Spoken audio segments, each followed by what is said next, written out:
Good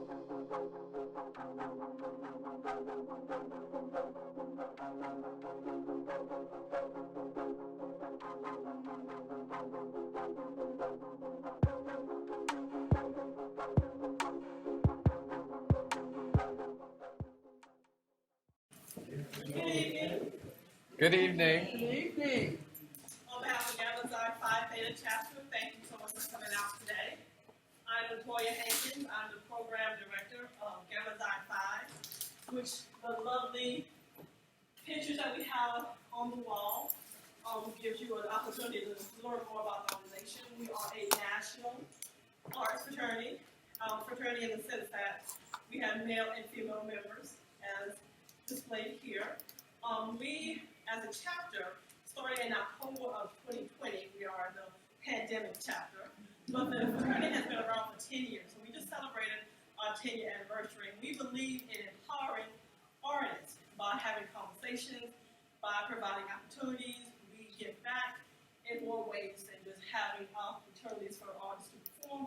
We also support financially those who are in need. We have a program in terms of a national level where we try to raise awareness about suicide. So as the months go on, please pay attention, please subscribe, and visit our national website at GammaZi5.com to learn more about the national organization as well as about what we're doing here at Theta Chapter. So again, as I said, we have been around since October, and as we are all aware, we've been in a pandemic mode where we have not had opportunity to be in the same place at the same time doing the same things. In fact, these chapter members are present. This is our first time seeing each other in person. We want to put them on the spot so they can just come up here and, my brothers and sisters, if you can just come up and give us a little bit of introduction to who you are. So please, we are all artists. So as we share what makes us as individual artists, please follow us as well and learn more about the organization. So I'm, again, Toya Hankins. My artistry is novelist. I write fiction, book review. So as the kids would say, boo-hoo me, to learn more about what I do. And I'm going to turn it over to Pamela Bond. Hi, everyone. I am Pamela Bond, and my artistry is, I'm a textile artist. I also act and love life. As an artist, it took me a while to come to that realization that I am an artist, and it's okay. So yes, I am a textile artist. And she's also a professor. Yes. Yes, at North Carolina Central University, as well as University of North Carolina. Those heels in a place. Yes. Hi, good evening, everyone. My name is Jordyne Blaise, and I am an essayist and a writer. So my art form is writing and language. I'm a lover of words and literature. I also will be your moderator tonight, so you'll be hearing more from me. But I am so glad to be here and look forward to more fellowship soon. Hey everybody, I'm so glad you're here. Generosity and grace, thank you so much for coming out. I'm Thomas DeGrasse, and my artistry is dance and technology. And this Slippage Lab is where I do my work. I'm on the faculty here at Duke University. And you can find slippage.org. You can find out all about all our shows and our productions that we do. And welcome. So the way that we're going to do the program this evening is we have two magnificent comedians who are going to bless us with their talents, and then we're going to transition to our panel discussion, as mentioned by Sister Blaise. So I'm going to turn it now to whoever. DWissh. Go ahead. I'm just going to introduce DWissh. And you want to introduce yourself? Yeah. Excuse me, y'all. Y'all forgive her. Y'all give her a hand clap right there. I don't know what kind of intro that is. I believe I'll come back in because we give y'all a grand interest. This is the next comedian coming to the floor. Y'all have seen him absolutely nowhere. You've probably seen him at the gas station, stuff like that. He's performed at the Deep Pack in Durham, North Carolina. He's been at the Carolina Theater with Paul Mooney. He's He shared the stage with a whole lot of big names out there, but right now, y'all get ready to know this guy right here. Y'all make some noise for Champion and DWissh. All right. Thank you, Miss Hankins. Thank you. I don't need to talk about you like that. You say y'all just met each other today? In person. Oh, okay, that's cool. I remember first time I met my wife in person. We usually like each other, but that's why I got my suitcase with me right now. Because the way my relationship going, I got to keep my stuff with me everywhere I go. I don't never know when we gonna break up. You know, I don't never know when I'm gonna get that phone call. She talking about her girlfriend saw me at the store with, what you mean, your girlfriend? So you can have a girlfriend, but I can't. See what I'm saying? Yeah, something ain't right with y'all ladies. What's wrong with this? Hey, brother, let me talk to the fellas, because the ladies ain't gonna understand that. How you doing, brother? All right, man. You gonna need you one of these right here. You married? You got? You got two of them. Cool. Cause this, you know what this is? This might, you can't put me out. I was already leaving that right here. I already got it packed and ready. She can't put me out. I was already leaving. Y'all know how women just like to win the argument, dog. How many times you lose? He said he was divorced twice, so he lost both times. Look, no. Did she go around doing petty stuff though, man? You know, women get real petty, man. She gonna tell me, I said, what? You gonna pull who out? No, I got my car up there, the suitcase, everything I got in the house, suitcase ready. Ladies like that always take their stuff when they leave. Y'all don't know about, I never, I hate to make this a color thing, but I never married, I ain't have a white wife, I had a black wife. So black women, every time you get ready to break up or something, they want to take everything they bought. No, for real. I'm sitting in the kitchen packing stuff because she telling me I got to go. I'm in there packing stuff. She's sitting over there. I got the vinegar in my hand. We sitting there arguing over who bought the vinegar. And y'all tell me that ain't petty. Who bought the vinegar? I bought the vinegar. I know who bought the vinegar, y'all. That ain't right, brother. Then she going around the house shrinking my clothes. Y'all think I'm playing. Y'all think I'm playing. Look here. I bought the stuff, y'all. All around shrinking my white beaters. Look at that. Look, no, that's the regular one. Hold on. That's the only big one I had there. Look at it. Look. I can't wear that. What I'm going to do with this, y'all? I can't wear this. Is the only one I had. Look, y'all look at that mother suitcase. Like it didn't fail. That cause she got the front two wheels because she bought them two because we needed 2 more wheels for the suitcase broke. But she got her wheels. So y'all just, there you go. That's my suitcase, her wheels. That's all I can tell you. But she thought she was going to win the argument. Because, they like to win the argument, dog. She thought she was going to win the argument because she short my stuff. Not me, dog. I still got one on right now. I'm going to wear it everywhere I go. Everywhere I go, I'm going to wear it. You don't shrink my stuff, it's still mine. You ain't going to get that. I can't believe I showed y'all this. We must be family. I showed y'all this. We got to be family. Y'all like nailed and tucked in and everything. Y'all know when old people get old, they just tuck everything in, don't they? I ain't ready to be old. Bruh, I see my bro over there like, shout out to all the full-figure men in here. Make some noise.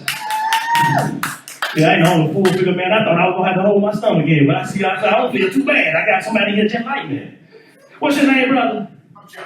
That's John. Y'all give it up for John. John, tell me, hold on. I got to keep it right here because I don't know. She's going to make that phone call. John. Tell me why when we try clothes on, dog, like clothes don't fit on us like they fit on the mannequin. When they gonna make mannequins shake like us, John? I mean, we go in the store, the mannequin got muscles, you put the stuff on them. Now look at me, look at these skinny jeans. I ain't know. My son tried to talk me into wearing these skinny jeans. Look at it. I'm bow naked. I let my knock-kneed cousin wear them. He had his little knock-kneed prints and that. Y'all don't let people buy your clothes and don't ain't the same shape as you get it back. Don't worry about it. We'll talk about it later. I almost got, y'all probably were waiting on me. I got lost a little bit, man, because I am from Durham, but I ain't been around here a while. They done changed a whole lot of things up. I went to the store. Guy out there selling bootleg stuff. Y'all be careful with the bootleg stuff y'all buy. He up there selling. He sold me a bootleg GPS. Now y'all laughing. I get in the car. Turn it on. It's his voice on there trying to tell me what it is. Y'all be careful of the bootleg stuff you buy. Believe me, I turn it on. They're like, thank you, dog, for buying this. I don't know everywhere, but I can get you about close. I don't know everywhere. So appreciate it. Y'all are crazy, man. Y'all ain't right. Let me get up out of here, man. I'm gonna let John come on up there, man. They ain't got much time. We're gonna get this panel started. Hey, ladies, be careful who y'all let dry your eyebrows on. I see a lot of ladies still let their friends draw their eyebrows on. Y'all be careful. No, for real, y'all friend might be mad that day. Y'all be careful, because I was in the club one time trying to talk to this girl and she had some mad eyebrows. I thought she was trying to talk to me. I said, she gonna have an attitude when I try to say something. So I said, excuse me, from across the room, your eyebrows told me to like me. If you gonna be mad, you need to go in the bathroom and draw some mad eyebrows on me or something. Y'all ain't right. Let me get up out of here, man. Hey, look, I'm Comedian DWissh. Y'all can find me at Instagram, Facebook, Twitter. Y'all, I'm gonna talk to my phone. Y'all don't know, we got an older crowd in here. They probably ain't got no social media, but if anybody on my video watching, y'all already know how to follow me. But if y'all do, y'all want to start y'all social media up, you can follow me, Comedian DWissh. That's Comedian DWissh. That's one word. Y'all make sure y'all follow me Facebook, Instagram, Twitter, YouTube. I also got coming up tomorrow, every week, once a month, I'm hosting a couples dating game. So if y'all want to get with me, we traveling everywhere. So it's in Charlotte right now. Tomorrow's in Charlotte at 5 o'clock. I got a lot of other stuff coming up, comedy show with Roddy. Y'all follow me. I won't tell y'all everything. Follow me, and y'all can see it all. I'm in a couple of plays. I got some stuff coming up, some big events. I also host, like I told you, I host Juneteenth, downtown Durham for Spectacular Magazine the last 4 years. So, yeah, I host big events. So if y'all are looking for a comedian or somebody to make y'all events memorable, y'all call me, please. All right, I will have my suitcase here. John, come on up here. Y'all make some noise for John, y'all. Give it up for DWissh, our host. All right. How's everybody feel tonight? Thank you all for coming out. Thanks for having us. I'm a diabetic. Any other diabetics in the room? Anybody else? Am I the only one? Y'all eating right, doing what you're supposed to do? Listen, I'm not, okay? So I got this machine, this talking meter, right? And it tells me how I'm doing. It tells me if I need to take more med, eat less sugar, but it's real clinical. You know what I'm saying? So I prick my finger and I hear, ding, the blood sugar reading is 400. Please consult a physician. And I can't take advice like that because I can't relate to it. I need to hear advice like that from someone from my background, with my life experiences. You know what I'm saying? I need to prick my finger and hear my talking meter say, ooh, baby, your sugar high there. You better lay down somewhere before you have a stroke. What I tell you about eating all them cookies, cupcakes, Twinkies, and chasing them with Kool-Aid? Bless your heart. And that's something I say to people. I really shouldn't say it. Bless your heart. You folks from you're from Boston. Tell me you're from Boston. So has anybody said that to you since you've been here? Bless your heart. You haven't heard that? Okay. Southern people were real funny with, double meanings. The first time I heard it, I was touched. I said, oh my God, they have put a blessing on my heart. Until I found out it really means with your stupid ass. So yeah, that's what people say, with your bless your heart. So I'm really into tech. So I'm really excited to be here. You guys are doing exciting, really creative things. I've got an Alexa. I got one for Christmas, and I love having it. I just abuse this damn thing. But I really want to get with Amazon. I want to make a black Alexa. Yes, I want a black Alexa, and I want to call him Leon. You know what I'm saying? And I want to be able to ask Leon relevant questions, like, Leon, were those sirens coming for me? Yes, John, you have 4 failure to appear warrants. Get in the bathroom and lock the door. You know what I'm saying? And I'd be able to play games with Leon, like spades. You know what I'm saying? And I want Leon to tell me, you better not set us. You renege, it's gonna be on. Man, if you set us again, I'm gonna cancel your Amazon account. I'm through playing with you. And we talk about science and technology. And you guys keeping up with this rich guy space race? You familiar with this? Man, what in the world? Okay, so first guy, what's his name? Branson. He had a beautiful, beautiful spaceship. Man, that thing looked good. It looked like a space Cadillac. And then your man Bezos. What in the world? He had, I don't know if you haven't seen it, Google it. He had a circumcised dildo rocket. what in the world? I kept expecting to hear, this is an Amazon Adam and Eve, special, Super Sex Toy Sunday or something, watch as Prime Day gets dirty.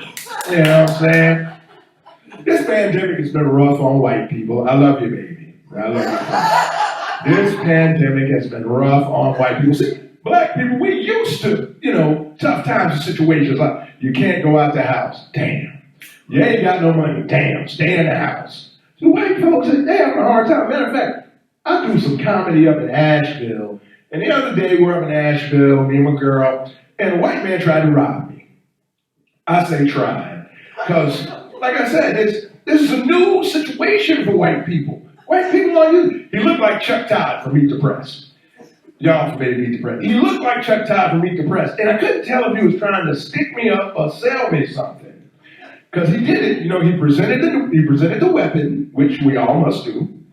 This is my knife, But then he proceeded to say, I'll give you $100. I'll give you $100 the next time I see you. So I said, so, huh? I said, I'm going to have to teach this man how to rob people. Black man going to have to teach him the 4 points of robbery, the fine points. I said, listen. I said, when you're robbing somebody, damn it, make your commands direct. Stick them up. Get on the ground. Put your hands in the air. Why do you think they do that? You got to be clear and distinct with what you want. You can't have me out here. He was so confused. He mumbled, wandered off, talking about my car's extended warranty. It's a damn shame. So I had a crazy day today, man. I got this African neighbor, right? And he's really, really sensitive because I can't say his name. That's a really difficult name to pronounce. And I try to be respectful, so I just call him Buddy, So I see him and hey, Buddy, how you doing? And he just got ticked off. Do not call me Buddy. My name is not Buddy.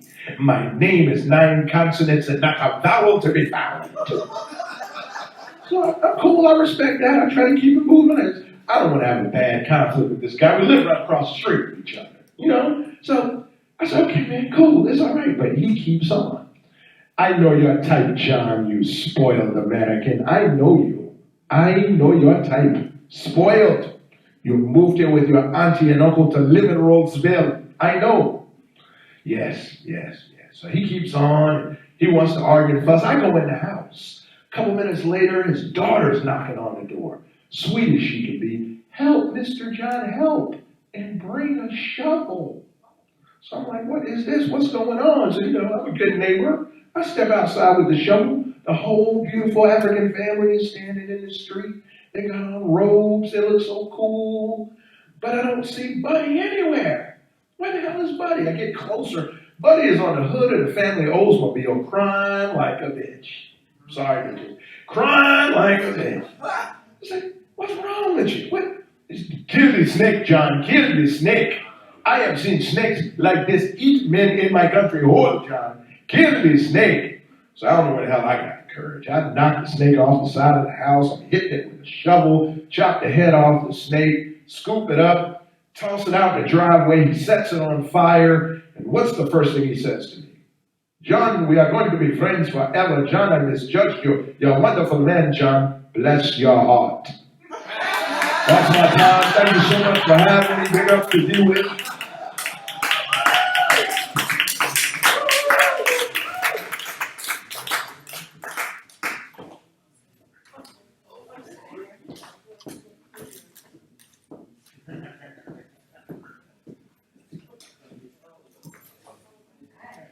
Anybody have another round of applause?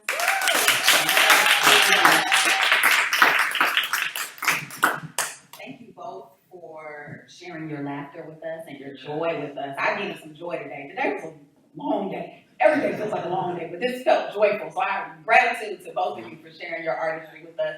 One more round of applause for that. Thank you. I would love if you could join me up here. I want to ask you a few questions. Is that okay?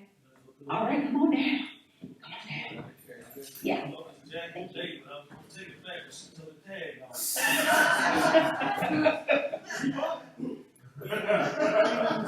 You could sit there, and John, you could sit here. if y'all don't mind me being shorter than usual. Over here. Oh, you can sit, I was gonna give you the stool, but whichever one, that works. Perfect.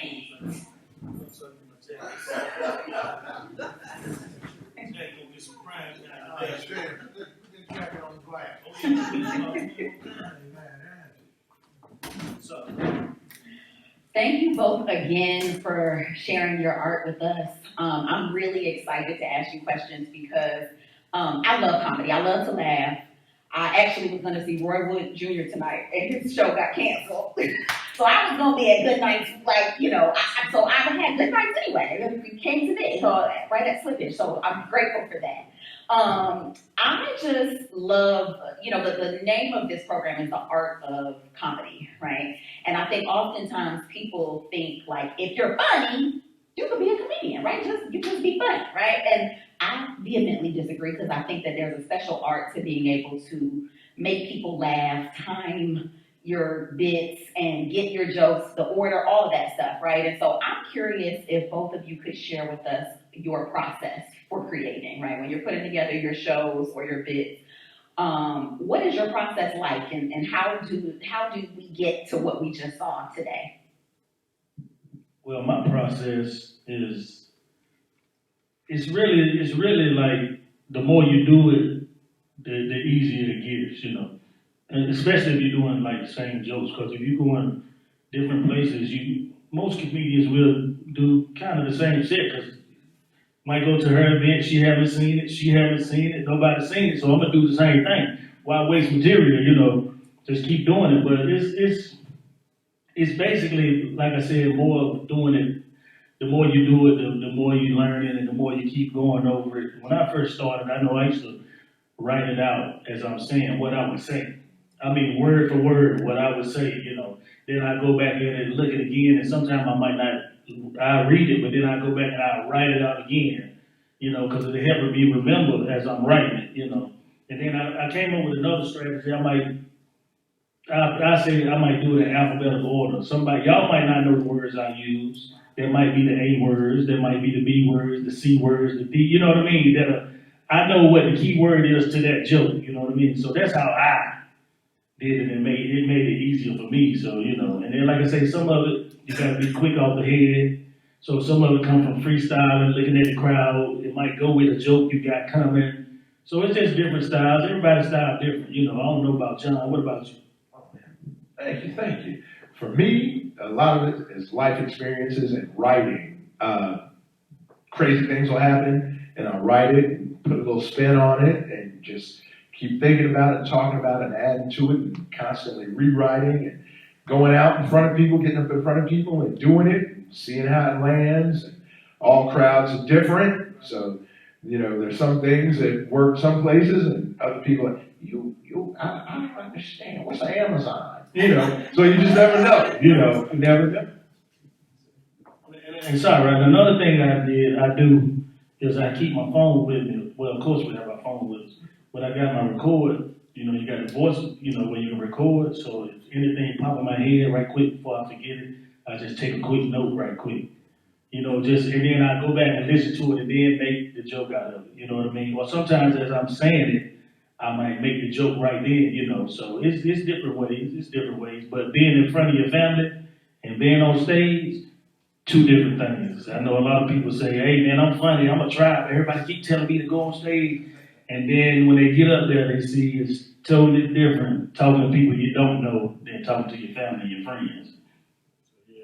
Yeah, I love that. And one of the things that I thought that I really liked about both of your sets was it felt like there was a little something for everybody, right? And I think that you spoke to it, that sometimes you get out there, you might have your stuff prepared, and then it may not land because whoever's audience is like, I don't even know what Amazon is, I don't get it, right? How do you recover? I mean, I'm an awkward person, so I feel like I would have been like, I would have just ran out, right? Sweating, armpits dripping. How do you recover? And what have you ever, or either how do you recover, or have you had an instance where you told a joke and it fell flat? Did you use it again? Did you throw it away for good? What happens with those jokes? Well, yeah, you use it again because you don't know which crowd like it or not, you know. So that's why you keep trying it for different crowds, or you will say it a different way. The best thing I do is go back and I look at myself because I critique myself harder than anybody. So when I go back and look at it, I'm like, oh, I could have said that. I could have did it different. Okay, what can I say in front of both crowds? Like, what can I say in front of white crowd and black crowds and mixed crowd? You know, because everybody grew up different, so I can't just talk about the stuff that happened in my neighborhood. Like, you know, at an event with, you know, with a white crowd, you know, because they ain't gonna understand it. So might tell it in a way where they would understand it, you know. So, because like you say, every crowd different. So even the same color crowd, you got different type of people in there. Some people come in with attitudes. They were arguing before they got in there. They ain't really ready to laugh. So you got to kind of, you don't know what people been through before they came in there. So even if you say a joke that's not funny, that's when that off the top of the head come. You got to kind of be quick and spontaneous and already, you know, look at something and just make up something right quick that's gonna be funny. You know, sometimes I like hosting because you can do that hosting. Like you can just mess with the crowd, and then some of the comedians can see in the back what the other people are laughing at already. And then they be like, okay, I can use that joke. Okay, I'm gonna take this one off. I use this one instead of that one because they laughed at that one, and I got one similar to that. So it's different. I don't want to talk too much either. You are fine, and I agree with you. Crowd work is so important. And yeah, if you have confidence in your material and it still falls flat, gotta have one in your pocket. I know this one will work. You know what I'm saying? So yeah, that has definitely happened. But really enjoy crowd work and talking to people, and you know, it's such an important part of putting together a show is listening to each other. I did a show in Asheville a couple weeks ago, and it's the strangest show I ever did. The crowd is wearing headphones. It's like the whole time the crowd is, you know, they give out, they sell the tickets, and they call it a silent comedy show. Have you done something like that? Oh, I heard one. It's wild. So, you know, you're talking on stage, people are wearing headphones, and they can hear you well, but, you know, it's just the response and everything's a little different. So, yeah, it's, you just never know what you're going to get, but it's always good to have something prepared, be ready. Coming off the top of the head is great. Working the crowd, it's a little tougher. Like I said, when, you know, you're not hearing them laugh, because it's almost like they're really watching TV or something, you know. But yeah, that's a good test of your stamina. Yeah, especially when you say something and they don't laugh, and you know that's the part that you wrote, that they supposed to be laughing at you, like, they didn't laugh right there. So but you don't let them see it. You know what I mean? And like you said, you gotta have that confidence. Like, just keep going. You don't fumble or nothing. And you learn that the more you go. Because when I first started, I remember I sat outside of the event. It was like my second event, and I had the bubble guts, and I told them, I called and said, hey, look, man, I got an emergency. I ain't gonna be able to make it. And I was sitting outside the venue, but I was so nervous to go in, didn't think they was gonna laugh. I just pulled on off and left. I said, they won't pay me anyway. Y'all are so good at this. Like, see, this question is for John.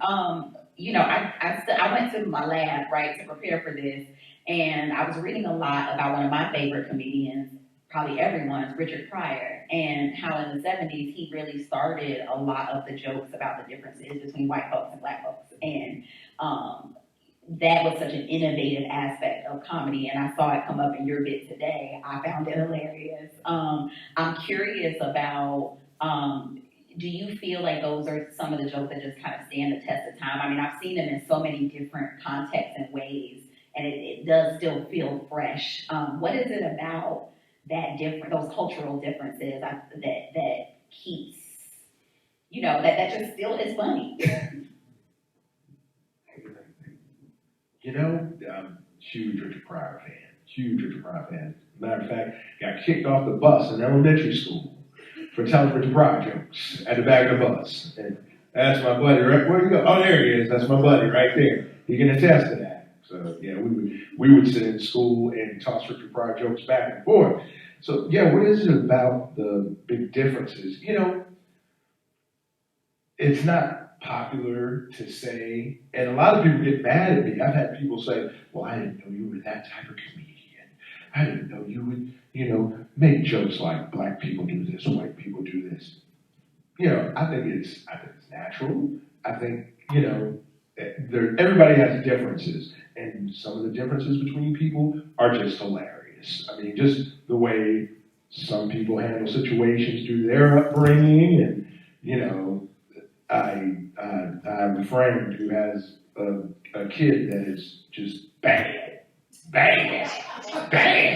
And there's so many times I just want to say, have you tried whooping their ass? But there's just differences, and he even touched on it.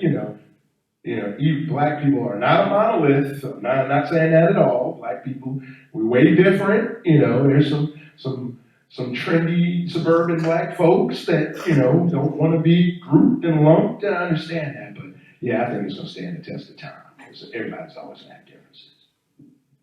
You don't mind me saying something? Okay, cool, thanks. Because you directed it to John. No, you directed it to John. And I got home training. I ain't want to overstep my boundaries. So that's why I asked, can I answer a little bit too? Okay, thank you. But no, that's the way of the world today, though. Like, it's stereotypical. Is that a word? Stereotypical. All right, thank you. Yes, thank you. We gonna snap to that, thank you. Yeah.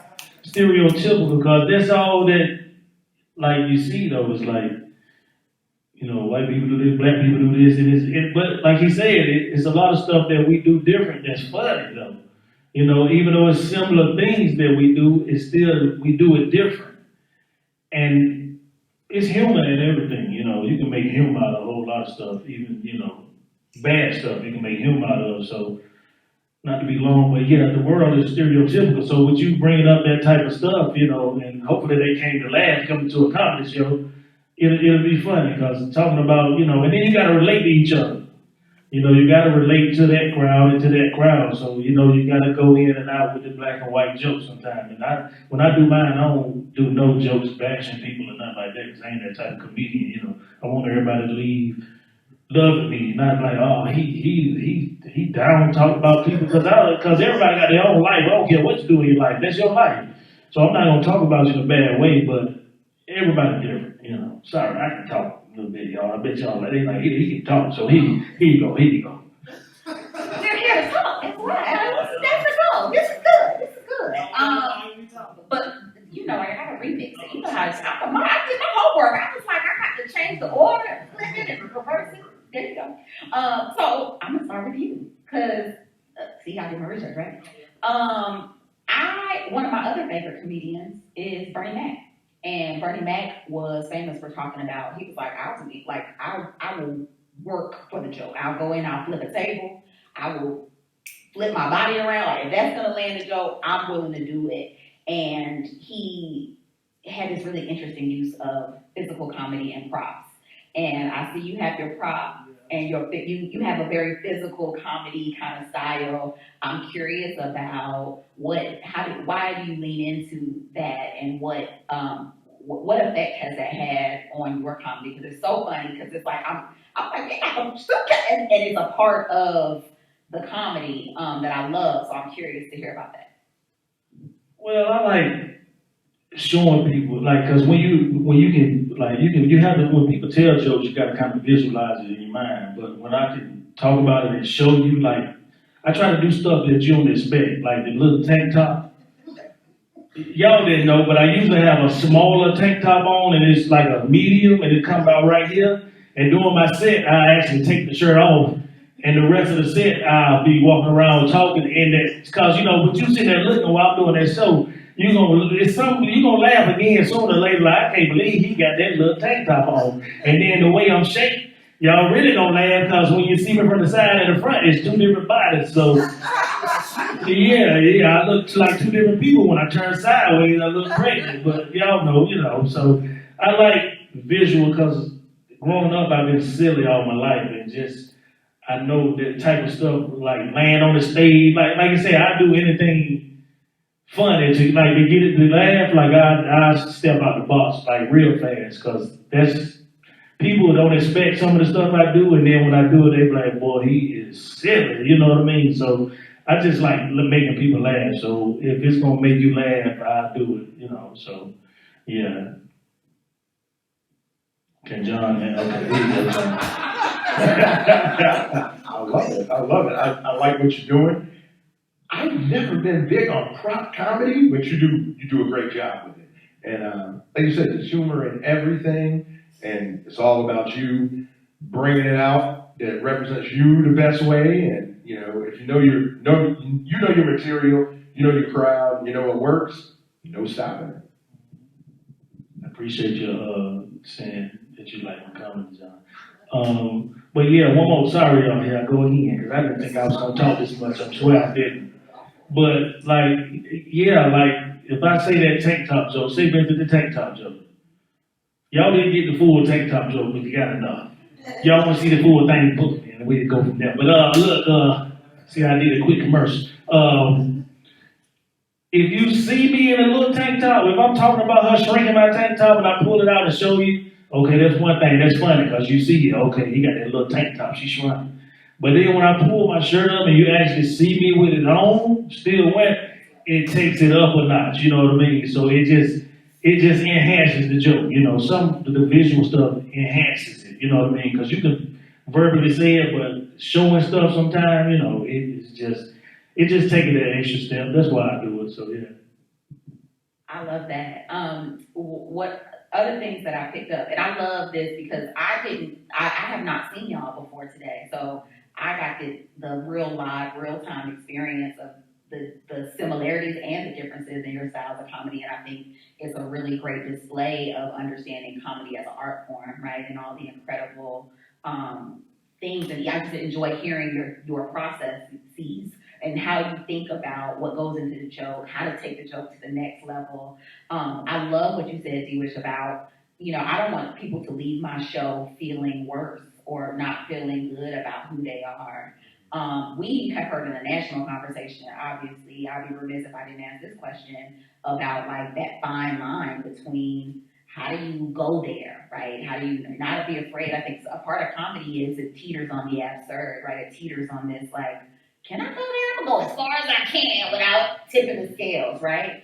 And there's this national conversation about like, is that funny? Is something, you know, or a comedian saying like, this joke I said 10 years ago, looking at it today, not so much. And there are some comedians kind of like, there are some people ain't nobody laugh, you know, and I appreciate you saying, like, I just don't want people to feel, I don't tear people down in my comedy. Can you talk about that, like, that tug of war it seems to be between how do you go there, like not be afraid to push the envelope, but also do it in a way that honors and respects, you know, the whole of who we all are. Yeah, well, see, like you said, it comes with who I am. I'm not a person out there want to see somebody hurt. You know, I think I'm putting people's life to bring joy and make them laugh, and you'll never know what people going through. So I feel that I was, you know, one of my gifts was to like make people feel better when they leave my presence. You know what I mean? So I mean, you never know. Like even when I do like a homosexual joke, I explain it first. I'm like, listen. You know, hey, I don't, like I said before, I don't care what nobody do. I don't judge people, you know, like, I don't know what's in your mind and how you was brought up. I don't know what's right and what's wrong, really. I don't know. None of us know, really. We just know what we were taught growing up between right and wrong. They don't mean who taught us right or wrong was right, you know, so we don't know. You learn as you go. But it's just me and the type of person I am. I don't, like I said, I don't want to see people that way. So I go to the line a little bit because it's good to go to it and touch it a little bit, but I know I never cross it, you know. And even if I do offend somebody, afterwards I was like, hey, you know, I didn't mean to offend you. If I did, tell me what I did wrong so I won't do it again, you know. So, you know, I mean, I do care about other people's opinions, but most of the time, it could be most of the time. Wow. You know, the world has changed so much in a short period of time. I'm going to give an example. I'm well aware of, you know, you have to respect everybody's feelings and everybody's opinions, but that's really hard to do when you're trying to write and you want to express yourself. You can't, you know, you get to the point where it's, wow, I can't say this, I can't say that. Man, I might tick off right-handed people, I might pick off left-footed people. I put on shows for a while in my community in Rolesville, out in Youngsville actually, and I'd bring on folks and they'd do their bits and I would pay them. Really sharp young lady. She was really funny. And she told a joke about being adopted and something about abortion. I don't remember the joke. And this lady got really upset and said, you can't tell jokes about abortion. You just can't tell jokes. You can never, ever make a reference to abortion. And so the club owner was mad. He was like, I'm going to give that lady her money back. And I said, no, you stop. If you give that lady her money back, you're going to be known as the club you go to get your money back.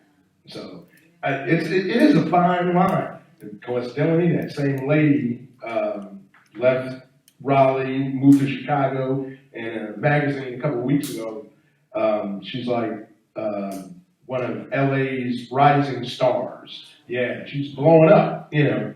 But I just think, you know, if she had listened to this toothless hag in a bar in the middle of nowhere and said, I'm never going to tell another joke, you know, so you have to be selfish and to some point, and you have to trust in your material, trust in your process, and if people don't like it, don't get it, I mean, yeah, I pulled the lady to the side, you know, not to talk too long, and I said, and this was before the pandemic, this was a long time ago, I said, did you not see a sign that said comedy show?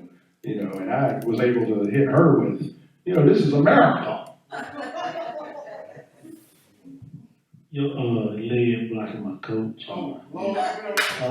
Can y'all see the coach? All right. I was about to ask a couple questions. Hold up. So I love that, and I do think that kind of circles back to your earlier points of, you know, it's like sometimes you're telling the same joke, but you might tweak it a little bit, or, you know, you see how it lands in different audiences, and something that might not land in one space might be tremendous in others. And sometimes you know, it's that trusting your material and trusting who you are as a person to say, like, this is how I show up in my work, and hopefully that comes through in all of it. So I love it's like almost like it's psychic. It's like I'm having a psychic moment or something, because you said something about this young woman. And as I was doing my studies for my moderation, one of my favorite comedians I learned was born in North Carolina. And in Brevard, North Carolina. I'm not from North Carolina, so I'm like Brevard. Thank you. I'm like, somebody gonna bust me out. But in Brevard, North Carolina, Moms Mabley was born. And Moms Mabley is historic. I mean, incredible comedian. Also was out and queer, out lesbian in her lifetime, in a time where this was like not 2021, we're talking years ago, and was very famous for kind of her role and a lot, inspiring a lot of other comedians. And so as I think about the role of women, of queer folk, of other folks who you may not see as often in comedy, I'm curious about your thoughts about what you'd like to see for the state of comedy and comedians, like in terms of seeing more women, more underrepresented folks in the industry in general.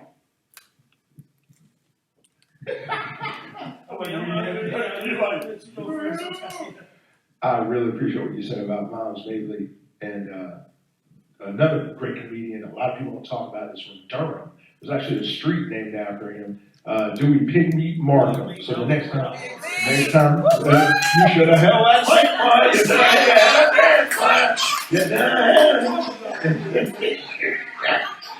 Oh, I love it. Oh, you got it right there too. Here we go. So, the thing that I would like to see, I would really like to see more female comedians, because I hate to skip to the end and promote myself. I'm doing an internet radio show.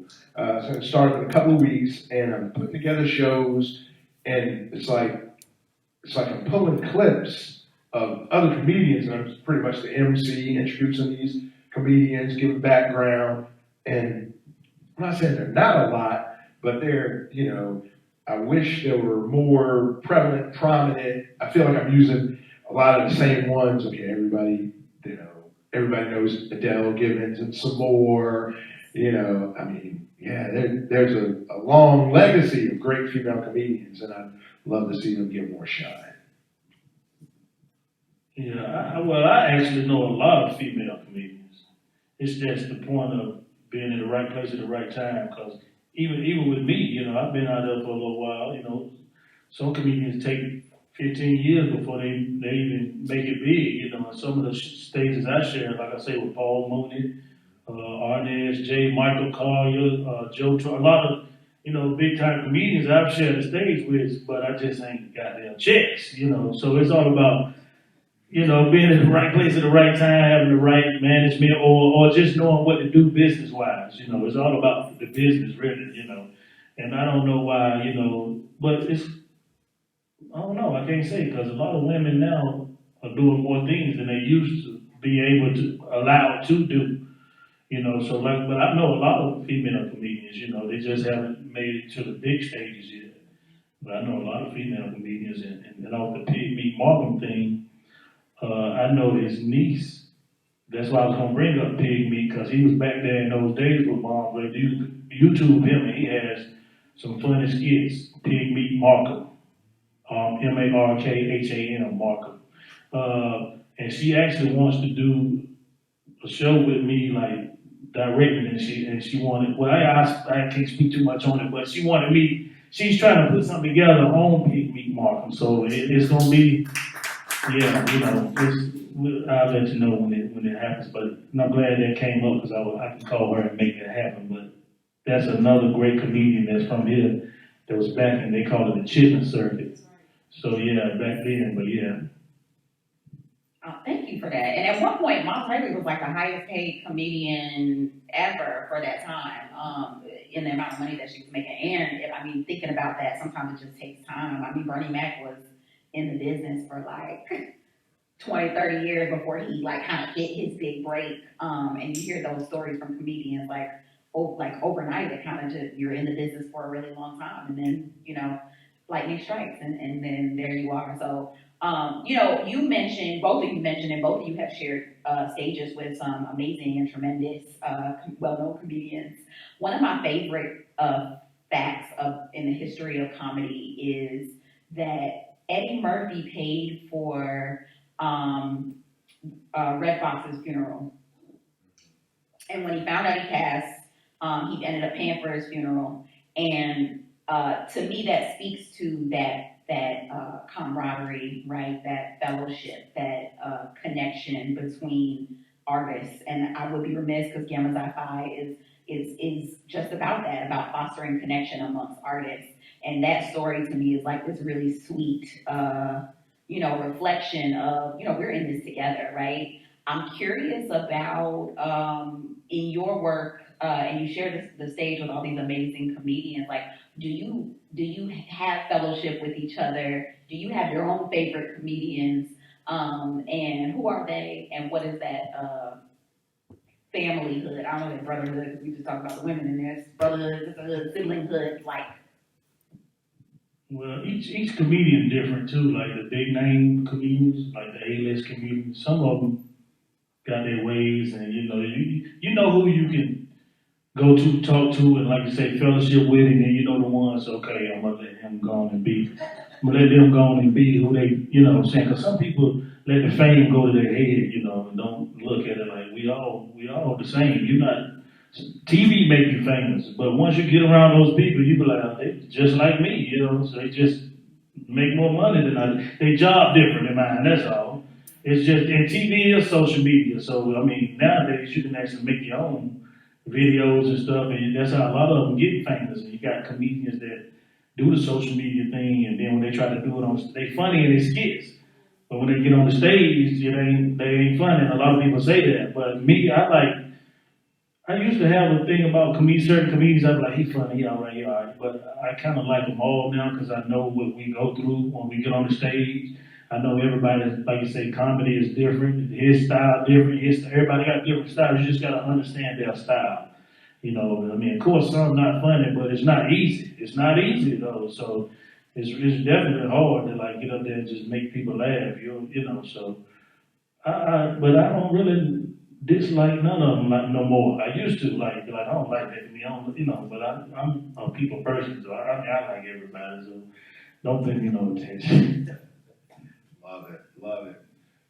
For a long time, I wrote and produced interviews for comedians when they came through Raleigh. I worked for a TV station, so I got to meet a lot of comedians. Didn't perform with all of them, but one of my favorite, and something I'll never forget, is Charlie Murphy, who will always go down as one of my favorites because for the most part, you know, I book the interviews, write the piece, select the video, coach the anchor on how to say the name, you know, all kinds of things.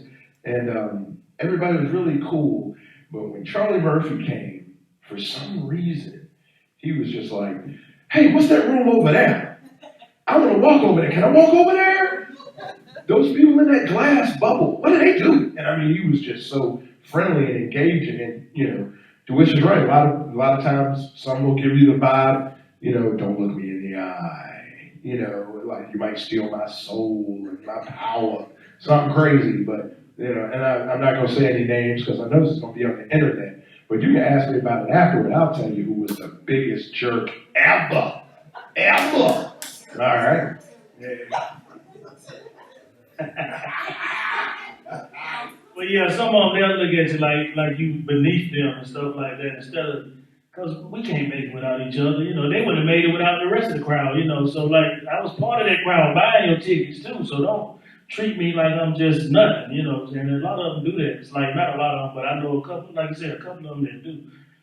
Like, they think they're better than you because they make more money than you. But, you know, and I've been on a few sets where the crowd has told me I was either funnier or just as funny as the headliner. So, you know, it's all about who you are. Yeah, there's a quote like, don't meet your heroes. And I'm like, don't tell me, because I love them all. I don't want to hear any bad news. But I am glad to hear that there are some that, you know, that stick with you. You meet a person and it's like, that just stuck with me. And I think, as you said, you know, you come up in the game and it seems like it's a really small world. Like as big as the world is in the world of comedy, like you come across the same stages, the same, you know, that it can get smaller and smaller, and it's important to think about, you know, how you treat people and how people treat you. So I appreciate that perspective and that thought. Sorry, and another thing is, you can tell who's the good people by who will give you their phone number.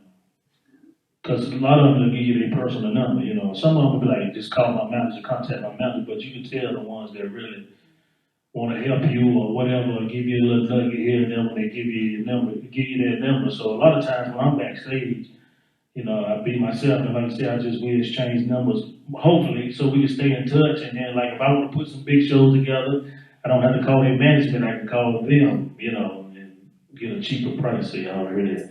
We can get some good comedians for a cheaper price if y'all call. Oh, thank you for this. I just want to say, like, I know there's a difference between being funny and being a comedian, but y'all are both. Like, y'all are comedians who are funny as hell. So thank you. Round of applause for that. I have so much gratitude for your sharing your art with us, for you sharing your stories with us and your perspectives with us. My last question to wrap us up is, where can we find you? What's next? Where can we invest in your art? Y'all can cash out me right now if you want to. Invest in the brother if you want to. My cash out is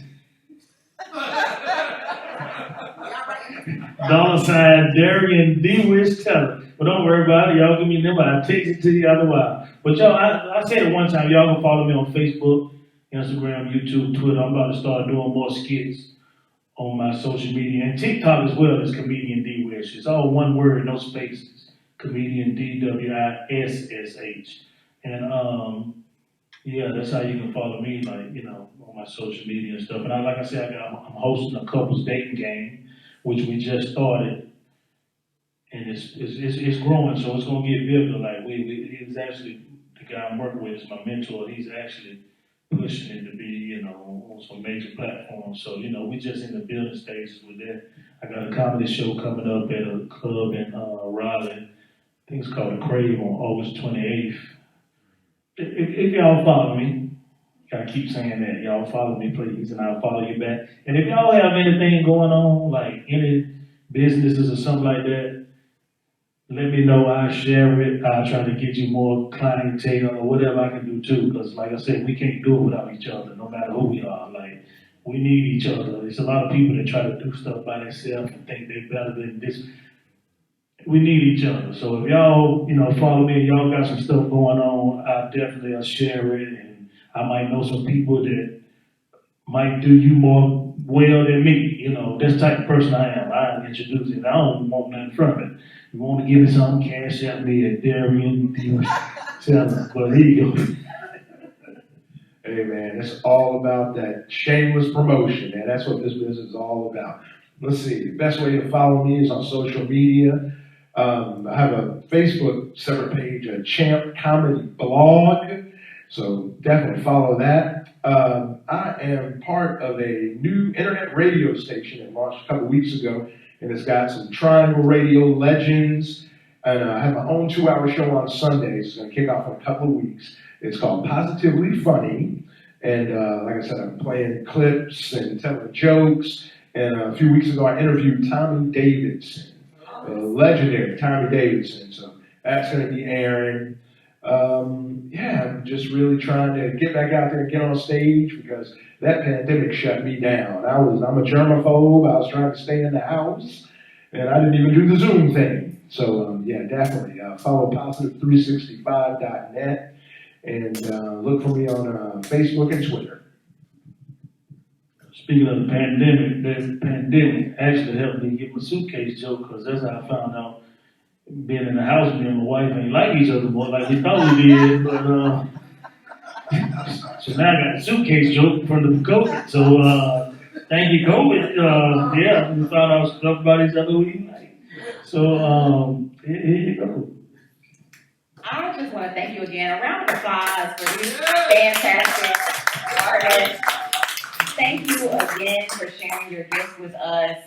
We will also post your social media so folks will have the opportunity to follow you and connect with you and to continue to see all the amazing things that you both have coming up. And I look forward to seeing y'all around town on stage again soon.